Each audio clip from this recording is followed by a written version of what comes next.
Hello viewers, yes you guessed right, it is another edition of the Big League Soccer World Cup edition, talking about Brazil 2014. Yes, we know there are 8 quarterfinalists. Unfortunately, Nigeria didn't make it. Algeria didn't make it. Brazil 2014 will go down as Africa's best because that's the first time Africa had 2 teams in the knockout stages, but the 2 teams fell short of making it to the round of 8.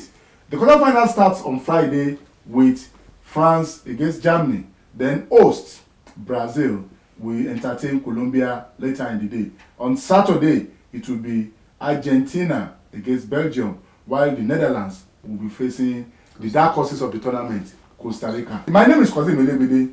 On the set with me, I have Julius Ojagbase. It's good to be here again. And Remi Olatunde. It's a pleasure being here today. I'm sure you guys have been enjoying the World Cup. Absolutely. I stand to be corrected. For the first time in the history of the World Cup, all group winners advanced to the quarterfinals. No second, no runners-up. I mean, we're able to make it.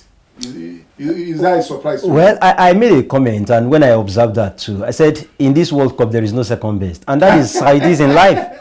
All the second best teams, they had to go home. So it's room for only the best at any time. Maybe Nigeria should have tried that. That is exactly what would have happened. There is no room for second best. Julius, talking about the second round match between Nigeria and France. Yes, the first half, Nigeria thoroughly dominated. Ultimately, they couldn't score. And the second half, France came into the game. At the end of the day, Nigeria still had better possession, but France won it at the death. 79th minute, and deep in the injury time, they scored to break Nigeria's heart. What's your impression of the game? Well, what I saw on that day, yes, you said Nigeria dominated, but it depends what part of the pitch they actually dominated. If you watch closely that game, Nigeria did not really create much clear-cut chances that could have ended into goal.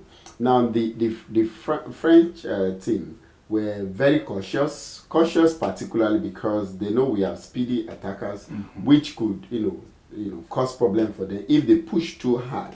So they were cautious in that game, playing for time and then look for the opportunity to actually get a goal. And that came in the second half when we start, having those errors. And particularly, you said we dominated. The area I think we dominated was in the midfield because we have Onazi that was doing, virtually all the job. Mikel for me was a passenger, as usual. He was a passenger. Great. And when that injury came to him, and then he was substituted, of course we saw what happened. Great. Remy, Stephen Keshi, that's Nigeria's coach, alleged that the referee helped France to reach the quarterfinals. He said, 1, the goal we scored, that is the goal Emenike scored, should have stood. 2, he said the referee allowed the French to foul Nigerian players with impunity. What's your position on these two? Well, I won't say in every game the referee has a role to play, whether it is to the advantage of the winning team or the disadvantage of the losing team. But we don't want that. We want referees to officiate fairly. No. What I mean, I'm not saying that the referee was partial or impartial to anybody. I'm saying that for every game, they will always go like the referee is against all 4. But I think at the end of the day, if you have a team that you cannot produce results, you stop blaming the referee. Right. Like he was saying, at the first half, Nigeria had every opportunity to have killed the game. Let me ask you, the goal scored by Emenike, was it a clean goal or an offside goal? It's difficult to say because if you look at the replay, you discover that marginally it was offside. Exactly. It was offside. So yes. Offside. If whether marginal or no, of course I know FIFA's rule states that when it is marginal, you give advantage to the attacking side. Yeah. But how many referees follow that? But they all favor the defending side in such instances. But so even aside that, we said Nigeria did not create clear-cut chances. Why couldn't they create chances and score? This was the same team that played Argentina beautifully and very well. And they know that they were in the knockout stages right now. They were supposed to give their best. But that best was not something that we saw on that day. Keshi alleged that the French were kicking his players. And yes, you could say that because when you look at the foul counts, especially in the first half, France had more fouls than Nigeria. Nigeria. We saw instances where Giroud threw an elbow. In my opinion, that should have been straight red card. If Nigerian knew, if they were streetwise to know how to, you know, call referee's attention to. But it's nobody's fault. That is part of the game. And believe me, that is the experience. Probably by the time we get to the World Cup or any other competition next time, we will be able to take this into account and know how to pursue it. World Cup, and you are still not experienced. Actually, that incident you talked about, the elbow incident, I saw that. Now, you see, when such incident happens, it's the reaction of the player that will determine the referee. Exactly. And Mikel was too nice to go there. Exactly. The same thing happened with Osaze when he was being held in the box from beginning to the end. His protest was mild, and he was the only person. Exactly. You know, because if Nigeria had protested the right way, the way a South American would have protested, most likely the referee would have. It's not even the protest that will really result. It's the reaction of the player being fouled. We saw Fred in the first game. Yeah. And somebody held it. Against Croatia, and he threw all his body on the ground. Mikel was elbowed and he was just walking away as if nothing happened. And now want the referee to give me a record. Like you said, the South America player, we hold his face and start screaming on the ground. Maybe he was waiting for the kind of a Nazi injury where, yes, we knew that, yes, that leg was broken. Ultimately, Nigeria failed simply because probably they were too nice or too naive. Too naive. And it wouldn't be what Keshi said about referee allowing fouls and all that. Great. Now the quarterfinals. Hello, gentlemen. France, Germany. That is European derby. And it's happening on Friday. First game on Friday. Julius, what's your take? Well, I've seen them play in a friendly match, and yes, it was a very tight game. But ultimately, Germany won that game. But that's a friendly. But I feel, in my opinion, I think Germany had what it takes to go through the final. The French team, well, they are okay, they are solid. I like the fact that they have a good defense line. Their midfield is equally okay. But I feel in terms of experience, and when I say experience now, the times they played in the World Cup and won it, Germany, has the know-how. They are more established. They have the know-how. I think that might take them to, because the kind of game they play with Nigeria, they were cautious. They were waiting for time to take advantage. With the German, they will get equal measure, and then again it will result to who take their chance. But I feel the Germans have what it takes. I absolutely agree with him. So both of you are saying Germany will be in the semi-finals at the expense of France. I absolutely agree with that. Brazil, Colombia. Now that's the second game, and that's the South American derby. It's going to be a very tricky game, because Brazil against Chile brought out the fact that when it comes to South American derby, it's always a different ball game as compared to when Brazil is playing with any other person. Brazil and Argentina, they are always afraid of playing South American opponents as compared, because those ones give them more problems. And I see that also happening. Yes, it's been a fairy tale ride for Colombia, but I think Colombia can stretch. They will want to stretch it even further. But at the end of the day, at the end of the day, I see Brazil triumphing over them, based on experience, based on the 12th player, which is the whole crowd of Brazil. We're not hearing anything about protest anymore in Brazil, No. Football has taken over. FIFA somehow wants them, in my opinion, FIFA wants them to play, to at least get to the final. To get to the final. Let them reach the final. So I see Brazil triumphing over Colombia. Okay. Yes. And then you are discountenancing the impact of a certain James Rodriguez. That guy has been the star of the World Cup so far. Agreed. 5 goals from 5 games. Agreed, but let's not forget that Neymar has not underperformed also. Neymar has lived up to his billing, because from what I have seen, if I compare Neymar and Messi, I discovered that yes, the mention of these two players, they have really actually come to the party, and they've carried their countries. 4 goals, yes. Plus Germany's Muller. Yes. So, the unfortunate thing for Brazil is that I don't see a striker in Brazil. They have Fred and Joe. So they are jokes. They are jokes. Yes. That's interesting. For a Brazil team, they are jokes. Coach Luis Felipe Scolari, you had him telling you straight away that you did not go to Brazil 2014 with any striker. Remy says Joe and Fred are jokes. Anyway, we'll see what happens on Friday when they meet Colombia. Julius, do you subscribe to Remy saying Brazil will be in the semi-final? I will be a little bit different. Okay. Because I saw Colombia through the qualifying series. And I was telling those, my friend that I foresee a Colombia going all the way in the World Cup. Wow. Yes, because they qualify. I think they qualify first when South America. Behind Argentina. Okay, the second. Yeah. Because I saw some of their goal. It was played late early hours because of the time difference. So I stood to see. So some of the games. Yes, and I thought the playing pattern would change when they didn't get Falcao. Right. But to be honest, nothing has Rodriguez changed. has come to the Somebody party. has stood up and take that position. And not only because the way they score goal, it is their technical ability in the whole department. They are the complete team in terms of the players that came from South America. The other teams have been living on individual players, which is the Argentina, the Brazil, if it's not Neymar. But you see, in Colombia, they have players in all departments that know what they are doing. So I feel that will be the advantage they will take to the Brazilians. Yes, even against the 12th man. Exactly. Well, those are the things that can maybe the ref.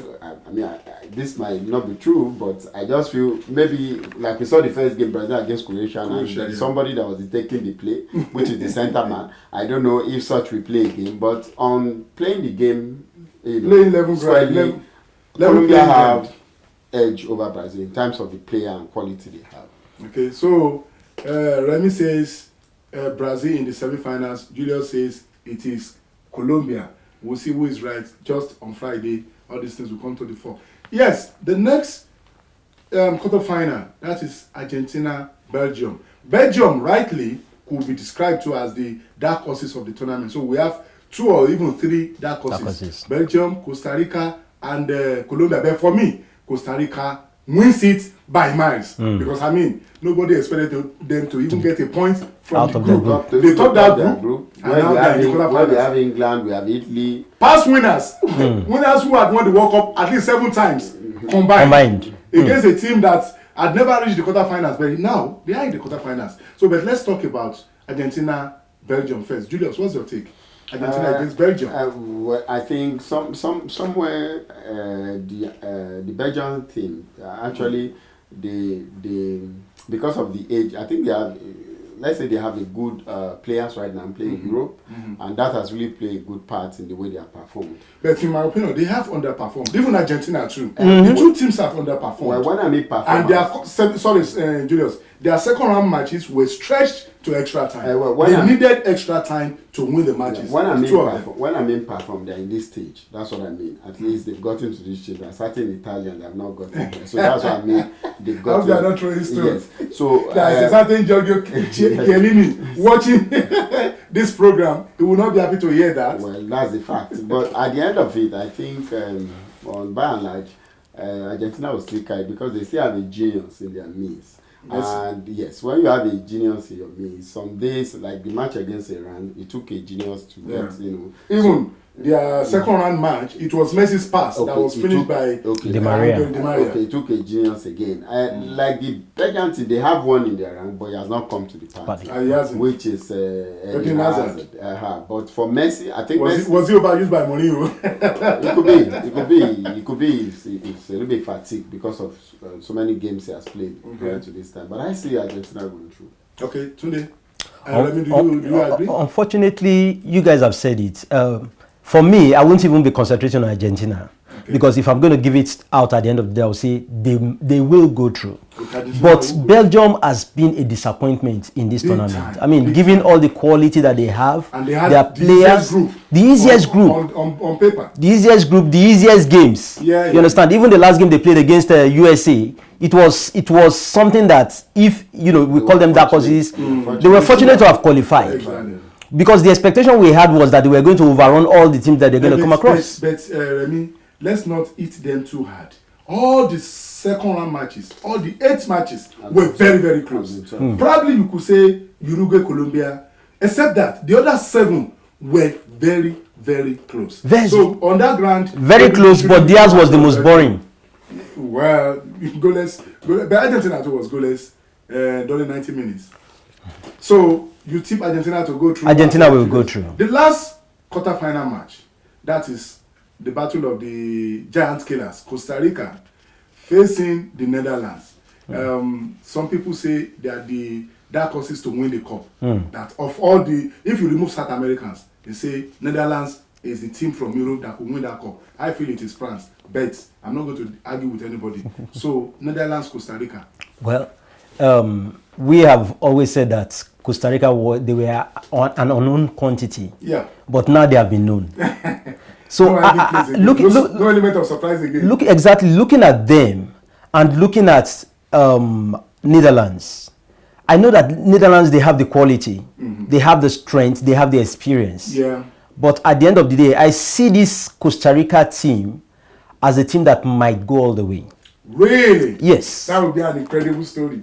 And I'm not going to write them off. So concerning with Netherlands, I think they will go through. Fine. That's interesting. Julius, do you agree? No, I differ because I disagree a little bit with that. Because the Costa Rican team, yes, they've done well. Full of energy. Yes. At skill, least exuberance. To be honest, at this point, they have nothing to lose.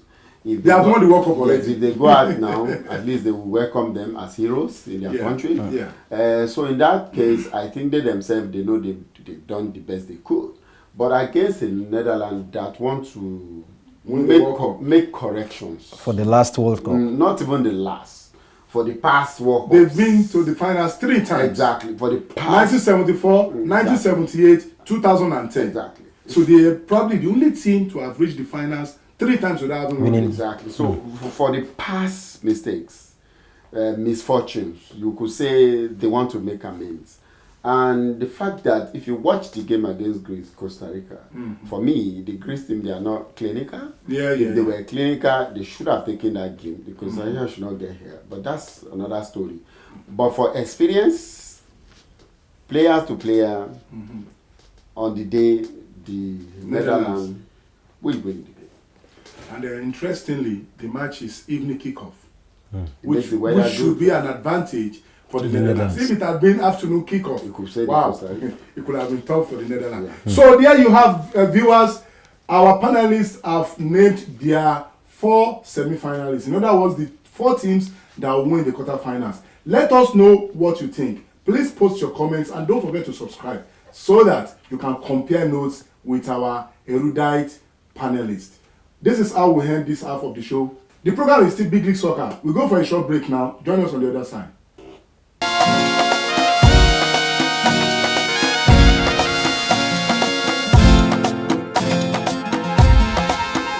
You're welcome back. It's still the Big League Soccer, the World Cup edition. On this part of the show, we're going to do a thorough postmortem of Nigeria's sojourn to Brazil 2014. Yes, the Eagles are back.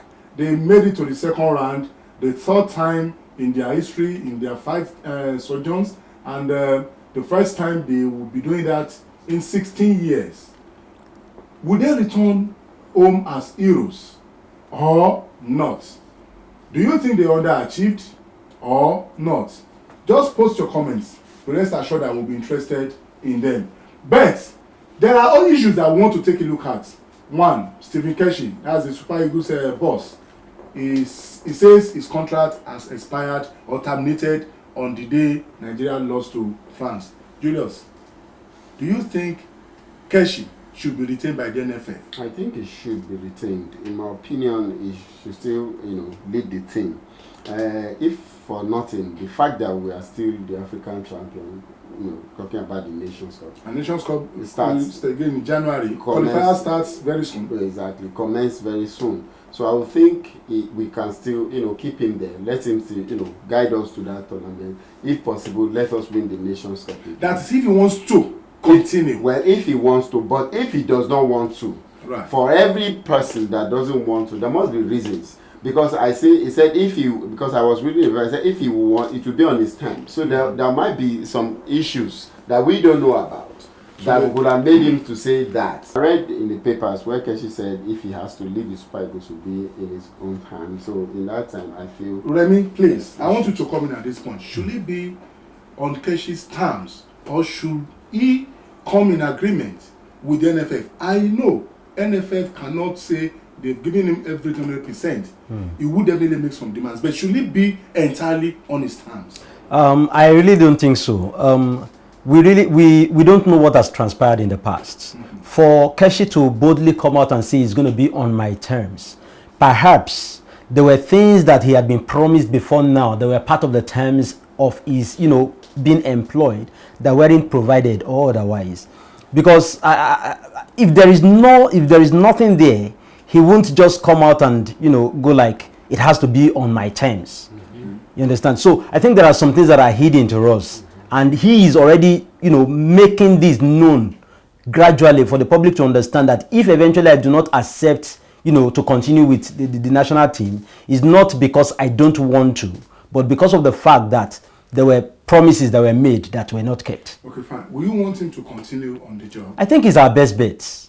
Because I look at the horizon, I don't see anybody coming in that can do that will be able to do what he has done. All over the world? Not all over the world. Especially indigenous coaches. Even outside. Somebody that will understand our culture. Somebody that will have the passion to succeed for the country, for being, a Nigerian. I think Keshi has done well, and I think that the experiences that these boys has gathered with him will go a long way to help us if he continues with the national team. Now, let us assume the worst, that it will turn Nigeria down. Who will you advocate to take over the job? Wow. Nations Cup qualifier starts in August, if I'm right, and that's just next month we're talking about. That is a very, very huge task. It's the advocacy on my own part to advocate for somebody. I really don't see somebody. Will I be calling a Sunday Olise, or will I be saying we should go back to Samson Siasia? Or do we say we bring in Amodu? Who? Look beyond Nigeria. Probably, search globally. Probably I will go for Mourinho. Mourinho will not take that job. Of course he won't. There is this man that did very well for Egypt, coming all the way from USA. That's Bradley. Bradley. If he will be available, I think is somebody that's the US former national team coach. Okay. We might consider Bob Bradley. Julius. To be honest, I hope and I wish Keshi should still take us. And if we don't, all we are saying, yes, give us Keshi. because the question I asked is that do we see even beyond Nigeria who should take us? Now check our experiences with foreign coaches. It has not been smooth ride, except for West Ham. And you and I know why. West Ham was bumpy. And you and I know why West Ham succeeded. Then. He had access to the presidency. Exactly. Direct access. Directly. And with the kind of system we have right now, I don't think any of them. We had once a coach that was living abroad, that was coaching Nigeria. Such an arrangement. So in my own opinion, I feel, because you see, the danger is, if Keshi say I'm going, yes, Somokachi will take that. It's the second. No, they will put him there. They will say they will look for a coach that will come out, and that again is an issue, because if he's there and you not bring someone, there will not be that cooperation. And so I feel Keshi should still be on. Outside Keshi right now, to be honest, I can't name somebody right now as it is now. I can't. Okay, fine. Joseph Yobo, he reached a landmark by becoming the first Nigerian to reach 100 caps. Incidentally, against France, he said he has retired from the national team. So he's retiring on his 100 caps. How do we say thank you to Yobo after all he did? As Nigerian, I want to say, Yobo, congratulations for what you have done. Thank you, because you have really served Nigeria. He did well. Started 2001, talking about Super Eagles. Exactly. He was a member of the Flying Eagles in 1999. So his national team sojourn actually started probably 98 or 99, at least officially, till now. That's some 15 years. Yeah, so we say congratulations to him, and then the NFF should not just let it go. They should celebrate him. He has done well. For every other person has their opinion, but for me, as a Nigerian, he has really done well. We should congratulate him. I say, Yobo, congratulations. Another contentious issue that we want to look at is Vincent Enyama's insinuation that he too could leave the national team. I think he was on the verge of becoming the tournament's best goalkeeper before his error against France and before Nigeria's elimination. Do you think it's the right time for Enyama to go, or you still want him to continue with Nigeria? Well, I think irrespective of Enyama's error, he still remains one of the best goalkeepers in the world. Right. That can't be taken away from him. In my opinion, Nigeria's only world-class player Yes. to Brazil 2014. 2014. He's not the only one. I'll pick Onazi also. Onazi. Yes, Onazi is but very but world-class. Anyway, that's out of it. I think for me, Enyama, I don't know why he's bringing this up, but I think he still has some years in the Super Eagles. Because he's very young. He still has He's very some young. For a goalkeeper. For a he's very goalkeeper, young. yes, he still has some years in the Super Eagles, and his leadership ability will really go a long way to help the national team. Now, Julius, do you think it's a case of these players, feeling too big, than Nigeria as a country? Because you ask yourself, we can understand Yobo. He's been on the big scene for like 15 years. Enyama only broke to the scene 2002, really, on the verge of the South Korea-Japan World Cup. That's like 12 years down the line. And as a goalkeeper, you expect him to put in nothing less than 15 years, especially a goalkeeper who broke into the team that early. Now telling us that, hey, it's hard enough, he wants to quit. Do you think it's a case of, rubbing it in, telling Nigeria, I don't need you? Yeah, well, I won't say that, because I watched that interview, and he said you have a talk with his wife, With his family. his wife, and all that. I think that is coming from the back of a disappointment. Frustration, yeah. Yes, and I think when he said cools down, he will retract what he has said.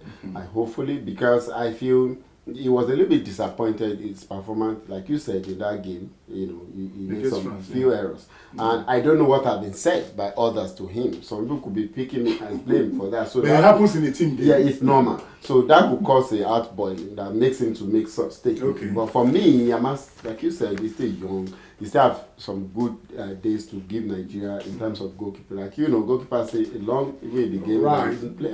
A lot of them play into the 40s. Yes, and Remy mentioned the leadership qualities, and which is one of the things it will really help the team going forward. And today, he is about the most capped Nigerian at the World Cup. Yeah. Okay, because he played throughout 2002. I'm sorry, 2010. Then 4 games now, plus the one he had 2000. That's 8 games behind Okosha's 9, behind Yobo's 10. Yobo is the one leading. So Enyama, with his age, still has like 2 World Cups to go. If Nigeria qualifies for the next World Cup, he's guaranteed of 3 games. That means he will become Nigeria's most capped player at the World Cup. And in a couple of games' time, he should even be the most capped Nigerian, because he would have surpassed Yobo's 100 caps. So I think these are enough motivations for anybody to want to continue playing for the national team. I mean, For the little I've seen about Enyama, though I don't know him from close range, I think you mentioned something that, is it that these players are bigger than the national team? I don't think Enyama is one of the players that will push himself as bigger or larger than life. You understand? So I think, like he said, there must have been 1 or 2 things that have been said that resulted to exactly saying, look, if that be the case, look, let me just give other people a chance and let them, have their own on say. a positive note, we've not had any bad news from Osaze Odewengi. This will be about the first tournament in recent memory that Osaze will go, and after Nigeria will have been eliminated, No words. any hot I think words. he has matured. At what age? When I say mature, because some incidents will mature you. I think the incident that he went through before it was being called, I really, give him a little different Now, the personality. way forward, we say on this show that Enyama should stay, Keshi should stay. Yobo has done enough. We thank him. What is the way forward for Nigeria? African champions, Nations Cup next January. We have to qualify first before we even go and defend the title. What is the way forward? To be honest, in my opinion, I want Keshi to still stay on. I want to stay on. Now, you and I know that if you watch some of our games, we are lacking some departments in the team. Especially midfield? Particularly the midfield. And not just the midfield. A Striking creative department. midfielder. Yeah. Now, if you watch the USA, there is certain Bradley. Yeah, Bradley. Yes, the son of the former coach. Yes, there's certain Bradley. He orchestrates the team. And that's one of the things Nigeria need right now. We really need such player there that will make us tick.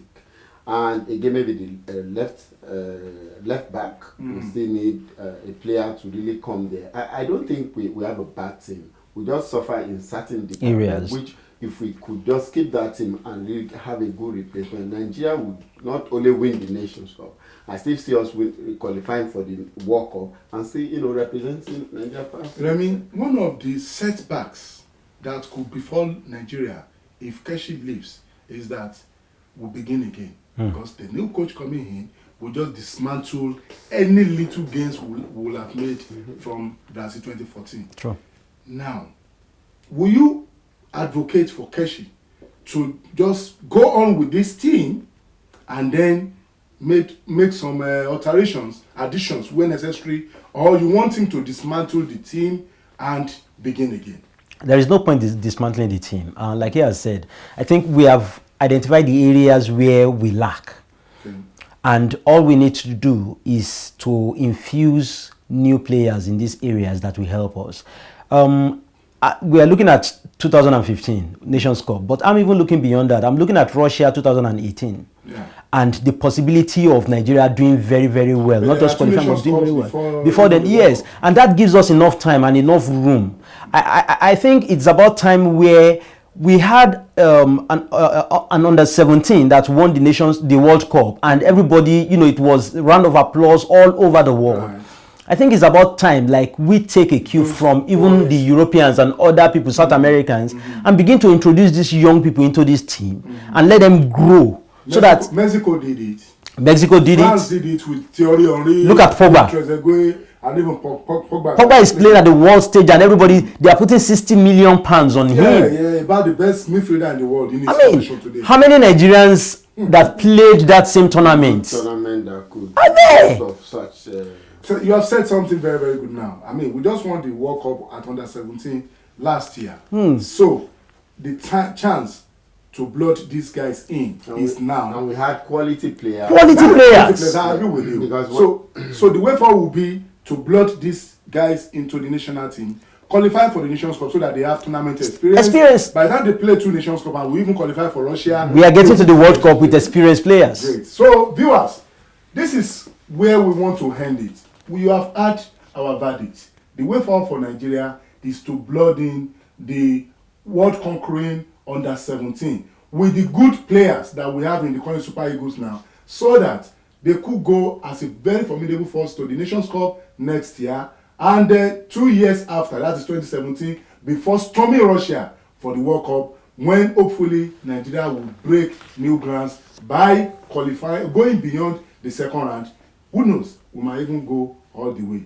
I remain Kozim Elebede. Thank you, Julius Ojagbase. Thank you, Remi Olatunde. It's been a pleasure too.